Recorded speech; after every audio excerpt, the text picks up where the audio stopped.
राधे राधे। आप सभी प्यारे भक्तों को जय श्री कृष्ण। राधे राधे। गौरी गोपाल चैनल में आप सबका स्वागत है। वीडियो देखने के लिए बहुत बहुत थैंक यू।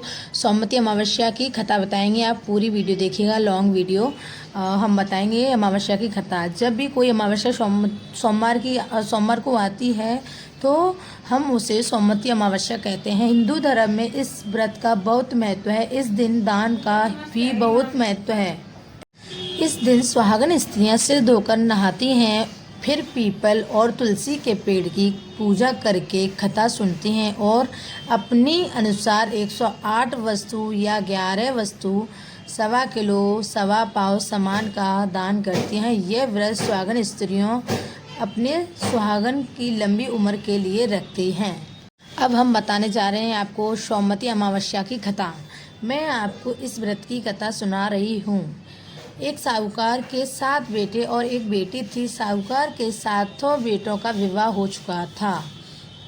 उनके घर रोज सवेरे एक ब्राह्मण भिक्षा मांगने आता था। जब भी साहूकार की कोई बहू या सेठानी उसे भिक्षा देती थी तो वह उन्हें आशीर्वाद देता था और कहता था, सैली हो जे, सपूती हो जे, अपने पति के कांधे राज करे।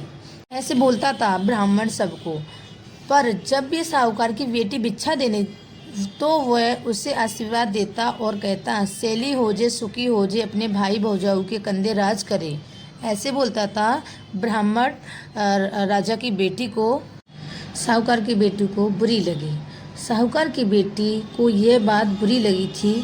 एक दिन उसने अपनी माँ से कहा कि माँ, ये पंडित जी को जब भाभियाँ और आप भिक्षा देते हो तो आप लोगों को आशीर्वाद देते हैं और सैली होते, सपूती होते, अपने पति के कांधे राज करे ऐसे बोलते हैं, मगर मुझे आशीर्वाद नहीं देते हैं। फिर उसकी साहूकार की पत्नी ने पूछा था ब्राह्मण को कि ऐसे क्यों बोलते हो ब्राह्मण जी आप मेरी बेटी को। तो फिर उन्होंने कहा, परंतु जब मैं भिक्षा देने जाती हूँ तो मुझे आशीर्वाद देते हुए कहते हैं, सैली हो जे, सुखी हो जे, अपने भाई भौजाई के कंधे राज करे, ऐसे बोलते हैं माँ मुझे। फिर तो उसकी माँ ने कहा कि तू कल भिक्षा देने जाना।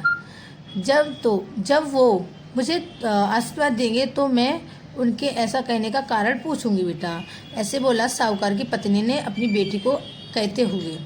अगले दिन पंडित जी जब भिक्षा लेने आए तो माँ ने बेटी को भिक्षा देते हुए भेजा कि बेटी आप जाओ भिक्षा देने के लिए। जब पंडित जी ने आशीर्वाद दिया तो उसकी माँ वहाँ आ गई और पंडित जी से कहने लगी कि आप ऐसा आशीर्वाद क्यों दे रहे हो। तो पंडित जी ने कहा कि इसकी किस्मत में सुहागन नहीं है, इसके लिए मैं इसे आशीर्वाद देता हूँ। जब सेठानी जी ने पंडित जी से पूछा, इसका कोई उपाय नहीं है क्या कि उसका सुहागन बना रहे, क्योंकि उसका सुहाग बना रहे। तो फिर पंडित जी ने कहा, तब पंडित जी ने अपने पोथी पुराण खोलकर देखे और कहा कि यदि सोना धोवन इसकी शादी में आकर अपना आशीर्वाद दे तो उसका पति बच सकता है। तो उसकी माँ पूछी है कि सोना धोवन कहाँ रहती हैं। तो पंडित जी कहते हैं कि 7 समंदर पार सोना धोवन का गांव है। फिर तो सेठानी अपने बेटे से कहती है कि सोना धोवन के गांव उसकी बहन को लेकर जाना है। 6 बेटे मना कर देते हैं, पर 7वां बेटा तैयार हो जाता है। दोनों भाई बहन दोना धोवन के गांव के लिए रवाना हो जाते हैं और समुद्र किनारे पहुंच जाते हैं। वहां समुद्र पार कर के लिए दोनों एक पेड़ के नीचे बैठे होते हैं। उसी समय पेड़ के नीचे बावी में से एक सांप निकलता है और पेड़ पर चढ़ने लगता है।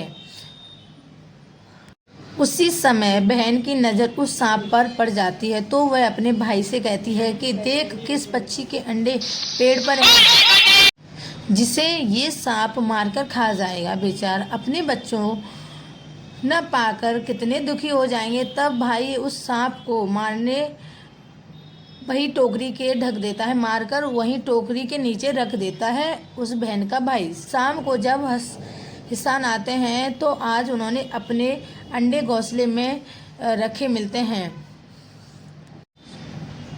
फिर सोना धोवन का भी वही बड़ा परिवार था जिसमें उसके बेटे बहुत सब साथ में रहते थे।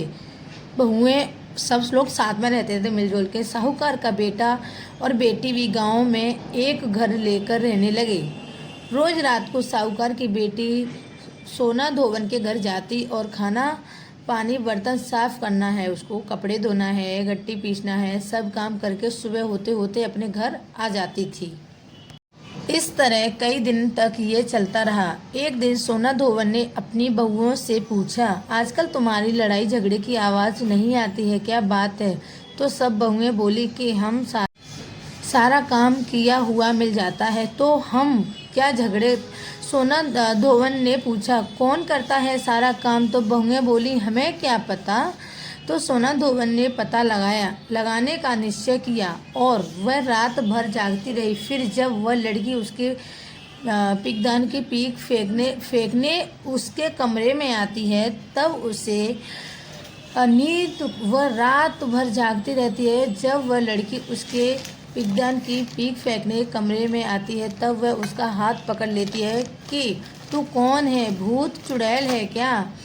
तो फिर तब तक वह लड़की कहती है, मैं एक साहूकार की लड़की हूँ, सवेरे मेरा भाई आकर आपसे बात करेगा। सवेरे उसका भाई आकर सारी बात बताता है तो सोना धोवन उसकी शादी में आने को तैयार हो जाती है और उनसे कहती है कि आप अपनी शादी के पहले मुझे न्योता दे देना, मैं शादी के दिन आ जाऊंगी।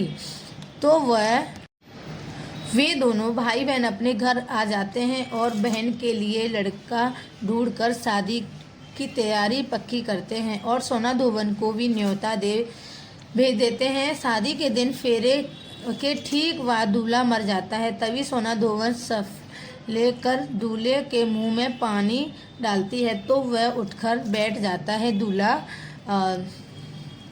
सोना धोवन उसी समय घर जाने को कहती है तो सब उसे रोकने के लिए कहते हैं तो वह मना कर देती है। सब उसे विदाई के लिए सामान देते हैं और वह मना कर देती है और केवल मंडप के चवरी लेती है। अगले दिन सोमवती अमावस्या होती है। सोना धोवन समुद्र किनारे ही सोमवती अमावस्या की पूजा करती है। वह हमेशा सोमवती अमावस्या को 108 वस्तु का दान देते हैं और उसके पास कुछ नहीं था तो उन्होंने मंडप की चवरी के 108 टुकड़े करे और उसमें समुद्र किनारे की मुट्ठी रेत रखकर सफल कर देती है कि आज के पहले मेरे के जितने भी सोमवती अमावस्या के व्रत किए वे तो साहूकार की बेटी के पति को दिए और आज जो व्रत किया उसका फल मेरे पति को देना है। और बहुत से ब्राह्मण जिसको सोना धोवन दान देती है वो सब वही आ जाते हैं और उससे वही दान लेते हैं। पर कुछ लोग रेत और चवरी का टुकड़ा करके उससे वहीं फेंक देते हैं और कुछ सीधे उसे भी घर जाकर वो सब सोना को हीरे बन जाते हैं, फेंक देते हैं। पछताते हैं कि उन्होंने क्यों फेंका। सोना धोवन के घर पहुंचती है, संकल्प लेती है कि आज से पहले सोमवती अमावस्या का फल जिस साहूकार की बेटी को पति को दिया है और आज व्रत करेगा फल मेरे पति को लगे कहकर अपने पति के मुंह में जल डालती है और उसके पति उठकर बैठ जाते हैं। अगर आप सभी को वीडियो अच्छी लगे तो प्लीज़ लाइक करना, शेयर करना, कमेंट करना। अगर आप सभी को अमावस्या की कहानी अच्छी लगी हो तो प्लीज़ लाइक शेयर कमेंट ज़रूर करना और सभी को तहे दिल से राधे राधे। वीडियो देखने के लिए बहुत बहुत थैंक यू। सभी को नमस्कार, राधे राधे।